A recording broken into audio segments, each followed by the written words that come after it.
এখন বুদবুদে হচ্ছে গণেশ পুজো, আর গণেশ পুজোয় বুদবুদে অনেক মেলা বসে। আজ বেটুকে যখন টিউশন থেকে নিয়ে আসতে গেছিলাম, তখন বেটু হঠাৎ করে বলল, মামাম এত মেলা বসেছে, আমায় কবে মেলা দেখাতে নিয়ে যাবে? আমি তখন বেটুকে বললাম, চলো তাহলে আজকেই দুজনে মেলা দেখে আসি। দেখো আমরা এখন মেলায় চলে এসেছি। ফার্স্টে ঠাকুর দেখে নিলাম, তারপরে আমরা চলে যাবো মেলা দেখতে। বুদবুদে সত্যি অনেক মেলা বসেছে। গণেশ ঠাকুরটাও কি সুন্দর হয়েছে না? মেলা মানে ছোট বড় সবার আনন্দ হয়। এখানে দেখো চারিপাশে ভর্তি মেলা বসেছে।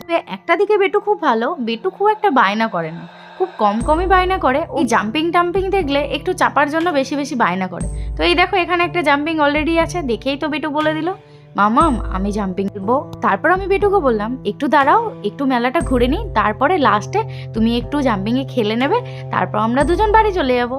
তখন দেখলাম বেটু শোনার পরে বলল, ঠিক আছে মামাম তাই করব। একটা দোকান থেকে কিছু জিনিস নিলাম, বেটুর হেয়ার অ্যাক্সেসরি, ঘরের টুকিটাকি জিনিস। তারপরে বেটুকে নিয়ে চলে গেলাম জাম্পিং এ জাম্প করাতে।